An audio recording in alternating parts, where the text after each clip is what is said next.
Om Swastiastu. Kami dari kelompok 15, Manajemen Sumber Daya Manusia, akan mempresentasikan materi mengenai pesangon. Perkenalkan, nama saya Nilo Putu Mega Darmayanti. Baik, presentasi saya mulai. Yang pertama, pengertian pesangon.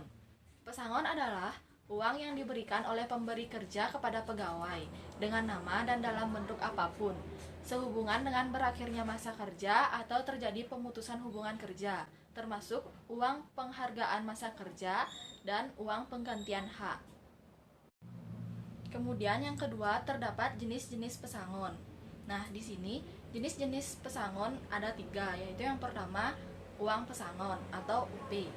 Nah, dalam hal ini UP adalah keseluruhan jumlah gaji pokok ditambah dengan tunjangan tetap seperti transportasi, kesehatan atau makan.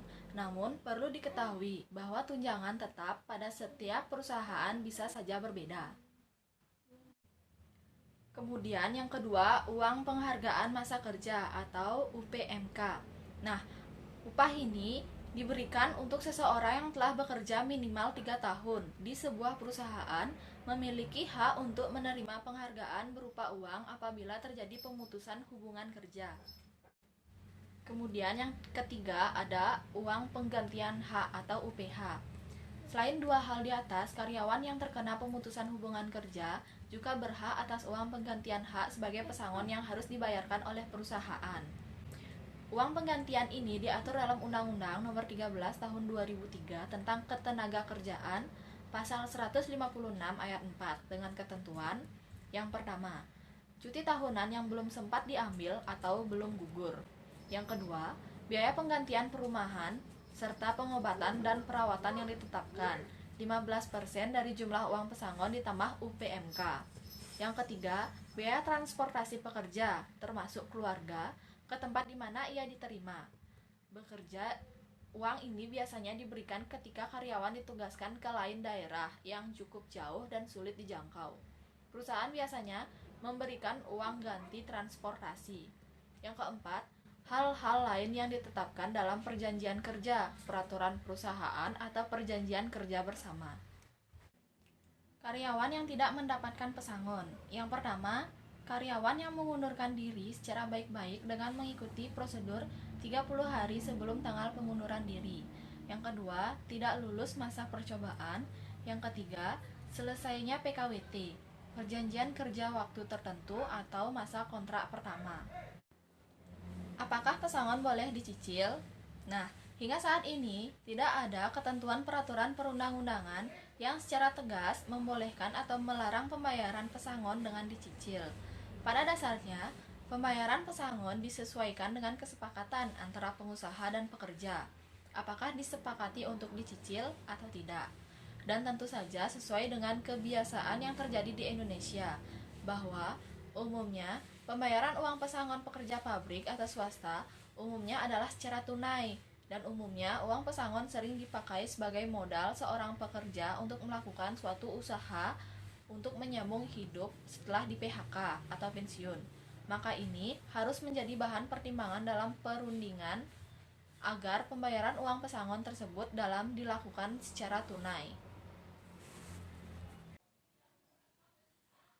Om Swastiastu. Perkenalkan, nama saya Nilo Putri Junia Widiantari, NPM 18321211310. Di sini saya akan menjelaskan mengenai sanksi perusahaan yang tidak bayar pesangon karyawan. Apabila perusahaan tidak bayar pesangon karyawan karena alasan atas peraturan perusahaan, hal itu tidak dapat dibenarkan menurut hukum. Pasal 111 ayat 2 Undang-Undang Ketenagakerjaan telah menjelaskan bahwa ketentuan dalam peraturan perusahaan tidak boleh bertentangan dengan ketentuan peraturan perundang-undangan yang berlaku. Yang dimaksud dengan tidak boleh bertentangan dengan ketentuan peraturan perundang-undangan adalah peraturan tidak boleh lebih rendah kualitas atau kuantitasnya dari peraturan perundang-undangan. Apabila ternyata bertentangan, maka yang berlaku adalah ketentuan peraturan perundang-undangan sesuai dengan pasal 111 ayat 2 Undang-Undang Ketenagakerjaan. Dengan kata lain, peraturan perusahaan yang bertentangan dengan undang-undang dianggap batal demi hukum. Sehingga yang berlaku adalah ketentuan yang ada dalam undang-undang. Jadi, pihak perusahaan wajib membayarkan uang pesangon kepada karyawan sebagai akibat PHK. Meskipun peraturan perusahaan memiliki ketentuan yang berbeda, apabila perusahaan tidak bayar pesangon kepada karyawan, ada komponen-komponen dari uang pesangon yang tidak diterimakan kepada karyawan, maka perusahaan dilaporkan ke pihak yang berwenang. Karena uang pesangon karyawan menjadi hak karyawan yang dilindungi dan dijamin oleh undang-undang. Karyawan merupakan salah satu aset yang paling berharga bagi perusahaan. Konflik yang ditimbulkan karena pesangon. Pada kenyataannya, uang serta bentuk kompensasi PHK lainnya cenderung melahirkan jumlah persoalan serta konflik krusial antara perusahaan atau pengusaha dan karyawan atau pekerja. Bahkan, di beberapa kasus, harus mengundang campur tangan secara langsung dari beberapa pihak yang berkompeten, seperti pemerintah, LSM, atau lembaga-lembaga lainnya yang peduli terhadap persoalan PHK dan persoalan karyawan. Memiliki beberapa contoh kasus di atas, serta sejumlah persoalan lainnya yang terjadi di tanah air. Penulisan berusaha meletakkan munculnya konflik pesangon antara perusahaan atau pengusaha dan karyawan atau pekerja. Pertama, perusahaan kerap mengulur-ngulur waktu pembayaran uang pesangon. Artinya, perusahaan tidak konsisten dalam menetapkan waktu atau jadwal pembayaran pesangon.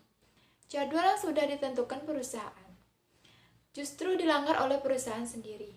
Akhirnya, karyawan atau pekerja harus legowo menerima penetapan jadwal baru dari pihak perusahaan.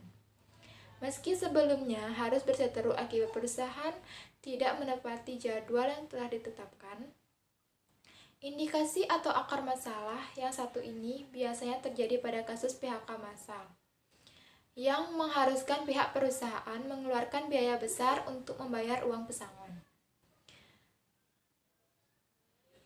Bila perusahaan siap secara keuangan, barangkali tidak akan terbentur. Namun jika keuangan perusahaan sedang mengalami kesulitan atau bahkan hampir bangkrut, maka bisa dibayangkan perusahaan akan keteter untuk memenuhinya.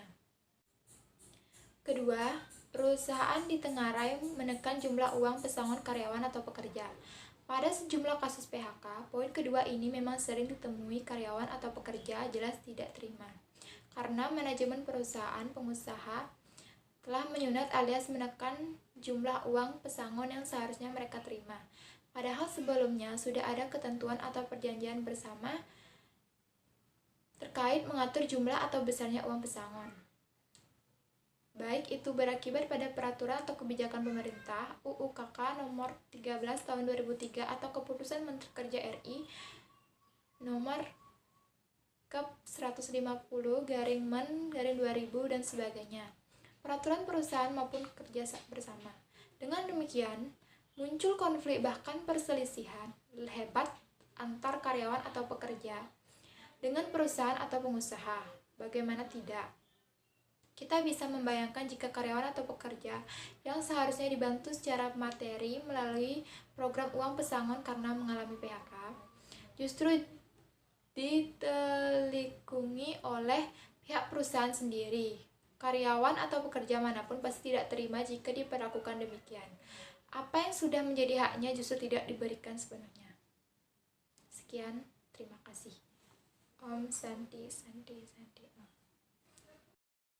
Pesangon. Contoh kasus, Bapak Sarwono adalah karyawan PT Makmur Jaya bergerak dalam bidang peralatan kesehatan dengan masa kerja 14 tahun. 2 tahun terakhir, pemesanan terus menurun sehingga perusahaan harus melakukan pengurangan beberapa karyawan termasuk Bapak Sarwono. Gaji terakhir yang diterima Bapak Sarwono adalah Rp4.300.000 dengan perincian sebagai berikut. 1. Gaji pokok Rp2.400.000. 2. Tunjangan tetap. Tunjangan masa kerja Rp400.000, tunjangan jabatan Rp400.000. 3. Tunjangan tidak tetap, tunjangan makan Rp550.000, tunjangan kehadiran Rp550.000. Bapak Sarwono juga masih memiliki sisa cuti tahunan berbayar yang belum diambil, yaitu sebanyak 7 hari. Menurut informasi tersebut, beberapa uang pesangon, penghargaan, dan penggantian hak yang harus diterima Bapak Sarwono. Alasan PHK Bapak Sarwono adalah dikarenakan melakukan efisiensi seperti yang dijelaskan pada bagian tabel sebelumnya, maka Bapak Sarwono berhak atas uang pesangon sebanyak 2 kali upah per bulan, uang penghargaan masa kerja 1 kali upah per bulan, dan uang penggantian hak.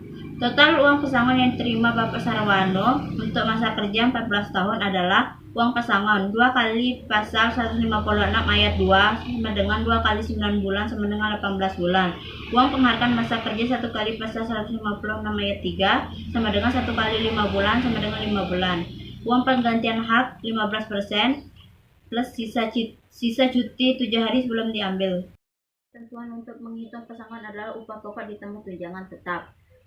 2.400.000 ditambah 400.000 tambah 400.000 sama dengan 3.200.000. Jadi uang pesangon 18 bulan sama dengan 18 kali 3.200 sama dengan 57.600. Uang penghargaan masa kerja 5 bulan 5 kali 3.200 sama dengan 16 juta. Uang penggantian hak 15% 18 tambah 5 sama dengan 15% kali 23 kali 3.200 sama dengan 11.040.000. Sisa cuti 7 hari 3.200.000 dibagi 30 hari dikali 7 hari sama dengan 746.000.